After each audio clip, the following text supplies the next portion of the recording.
দোয়ার জন্য হুজুর ডাকতে হবে না, দোয়ার জন্য আমাকে ডেকে বাসায় খাওয়ানোরও দরকার নেই আপনার। দোয়ার জন্য আপনি যথেষ্ট।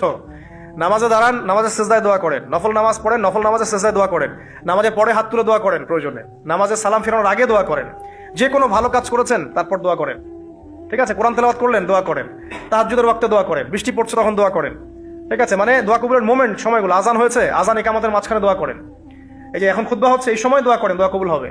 দিনী মজলিসে বসেছেন দোয়া করেন, দোয়া করতে থাকেন মনে মনে। যত বেশি আপনি দোয়া করতে পারবেন আল্লাহর কাছে, ইনশাআল্লাহ আল্লাহকে আপনি তত কাছে পাবেন ইনশাআল্লাহ। এটা আল্লাহকে পাওয়ার অন্যতম মাধ্যম। এবং ইস্তেগফার, ইস্তেগফার মানে কি? তওবা করা। আস্তাগফিরুল্লাহাল্লাযী লা ইলাহা ইল্লা হুয়াল হাইয়ুল কাইয়্যুম ওয়া আতুবু ইলাইহি। এটা বেশি বেশি পড়বেন, দিনে কমপক্ষে 70 বার বা 100 বার পড়ার চেষ্টা করবেন। আল্লাহ পাক তৌফিক দান করুন। কয়টা বলছি ভাই? 7টা। আচ্ছা, 8 নাম্বার হচ্ছে সদকা করা। সদকা, দান সদকা আল্লাহর কাছে খুব বেশি পছন্দের। দান সদকা করার জন্য সম্পদ লাগে না, আমার কথা শুনেন। দান সদকা করার জন্য সম্পদ লাগে না, কলিজা লাগে, মন লাগে। বহু বড় বড় মানুষ আছে দান সদকা করতে পারে না, কোটিপতি, যাকাত দেয় না, আছে না? আর বহু গরিব মানুষ ভ্যান চালায়, কৃষিকাজ করে, দেখবেন 100 টাকা দান করে দিল, মন থাকতে হয়, মন, কলিজা বড় থাকতে হয়। তো যাদের কলিজা বড়, মন বড়, তারা দান সদকা করতে পারবে ইনশাআল্লাহ। আর যার মন বড় সেখানেই তো আল্লাহ নূর আসবে। সংক্ষিপ্ত মনে, সংকীর্ণ মনে আল্লাহ নূর কোত্থেকে আসবে? কথা বুঝতে পারেন নাই? তো দান সদকা বাড়ান। আপনি 1 টাকা দান করেন, 5 টাকা দান করেন, হালাল রিজিক থেকে 1 টাকা দান করেন, সেটা আল্লাহর কাছে অনেক বেশি পছন্দের। একটা হাদিসে নবী সাল্লাল্লাহু আলাইহি ওয়াসাল্লাম বলেছেন, হালাল উপার্জন থেকে আল্লাহর বান্দারা যখন একটা খেজুরও দান করে, আল্লাহ পাক সেই একটা খেজুরকে আস্তে আস্তে বড় করতে থাকেন, বড় করতে থাকেন, বড় করতে থাকেন। এটা এক পর্যায়ে পাহাড়ের সমান হয়ে যায়। কিয়ামতের মাঠে মানুষ তার দান এবং সাদাকার যে ছায়া, এই ছায়ার নিচে অবস্থান করবে। আপনার বিপদ হয়েছে, দান সদকা করেন, বিপদ দূর হয়ে যাবে ইনশাআল্লাহ। জটিল কোনো রোগ হয়েছে, কোনো ডাক্তার ট্রিটমেন্ট করতে পারছে না, সদকা করেন, রোগ ভালো হয়ে যেতে পারে ইনশাআল্লাহ। সদকার ব্যাপক ফজিলত আছে। সাদাকা, দান, সাদাকা, দোয়া, এগুলো তাকদীরের যে বিপদ আপদ গুলো আছে না, ঝুলে আছে, আমাদের তাকদীরের বিপদ আছে না অনেক, এগুলোকেও সরিয়ে দিতে পারে আলহামদুলিল্লাহ। এই শক্তি আছে দোয়া এবং দান সদকার মধ্যে। আল্লাহ পাক আমাদেরকে বেশি বেশি সাদাকা করার তৌফিক দান করুন, আমিন। আর সাদাকা নফল না করতে পারলে কমপক্ষে ফরজ যাকাতটুকু দিবেন, ফরজ যাকাতটুকু দিবেন। কারণ যাকাত, সদকা এবং ব্যবসা এগুলো হচ্ছে ইসলামিক অর্থনীতির মূল ভিত্তি, এর সাথে কৃষিকাজ। আর দুটো বলে শেষ করে দেই।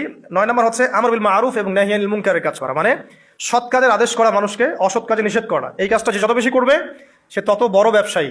কারণ কি, আপনার দাওয়াতে, আপনার লেকচার শুনে, আপনার বই পড়ে, আপনার নসিহত শুনে যদি একটা মানুষও দিনের পথে ফিরে আসে, ওই একটা মানুষের সারা জীবনের যে নেক কাজ, এই সমস্ত নেক কাজের একটা অংশ আপনি পাবেন ইনশাআল্লাহ। আবার আপনি কাউকে অন্যায় থেকে বারণ করেছেন, আপনার দাওয়াত শুনে কেউ সিগারেট ছেড়ে দিয়েছে, মাদক ছেড়ে দিয়েছে, জেনা ছেড়ে দিয়েছে, পর্ন ছেড়ে দিয়েছে, বা হারাম সুদ ছেড়ে দিয়েছে, ওই মানুষটা এখন সারা জীবন যত ভালো কাজ করবে, এই পুরো ভালো কাজের একটা অংশ আপনি পাবেন ইনশাআল্লাহ। এর চেয়ে বড় কিন্তু কোনো ব্যবসা নাই। এই কাজটা করলে আল্লাহ পাকের রহমত নেমে আসে, আর এই কাজটা ছেড়ে দিলে আল্লাহ পাকের গজব নেমে আসবে। যখন মানুষ ন্যায়ের আদেশ এবং অন্যায় নিষেধ ছেড়ে দিবে, আল্লাহর গজব নেমে আসবে। আর মানুষ যত বেশি সৎ কাজে আদেশ করবে, অসৎ কাজে নিষেধ করবে, আল্লাহর রহমত তত কাছে আসবে ইনশাআল্লাহ। আল্লাহকে পাওয়া যাবে ইনশাআল্লাহ তাআলা। আল্লাহ পাক আমাদেরকে তৌফিক এনায়েত করুন। আর সর্বশেষ একটা বলে শেষ করে দেই, সেটা হলো যে আল্লাহর দিনকে, আল্লাহর দিনের খেদমত করা বা দিনের কল্যাণে নিজেকে নিয়োজিত রাখা। আল্লাহর দিনের খেদমত করা বা দিনের কল্যাণে নিজেকে নিয়োজিত করলে আল্লাহ পাককে পাওয়া যাবে ইনশাআল্লাহ। এই পৃথিবীতে আল্লাহ পাকের সবচেয়ে গুরুত্বপূর্ণ জিনিসটা কি? নিয়ামতটা কি? আল্লাহর দিন না? এই দিন ছাড়া কি পৃথিবীতে আর কিছু আছে? একটা হাদিসে আসছে যে পুরো পৃথিবীটাই তো অভিশপ্ত। পুরো পৃথিবীটা কি? অভিশপ্ত। শুধুমাত্র দিনের এলেম অর্জনের জায়গা ছাড়া, তালেবে এলেমদের জায়গা ছাড়া, দিনী মাহফিলগুলো ছাড়া, যেখানে নামাজ হয়, এই জায়গাগুলো ছাড়া বাকি সব অভিশপ্ত জায়গা। তো এখানে পৃথিবীতে সবচেয়ে গুরুত্বপূর্ণ এবং ইম্পর্টেন্ট, আল্লাহর কাছে প্রিয় জিনিসটা কি? আল্লাহর দিন। তো আল্লাহর সেই প্রিয় জিনিসটাকে যারা এগিয়ে নেওয়ার চেষ্টা করবে, সেই দিনের খেদমত করার চেষ্টা করবে, দিনের জন্য একটা মসজিদ করা, একটা মাদ্রাসা করা, হ্যাঁ, একটা কোনো ভালো কোনো প্রকল্প করার চেষ্টা করবে, আল্লাহ পাক কি তাদেরকে রক্ষণাবেক্ষণ করবেন না? আল্লাহ পাক তাদের অভিভাবক হবেন না? নিঃসন্দেহে হবেন ইনশাআল্লাহ।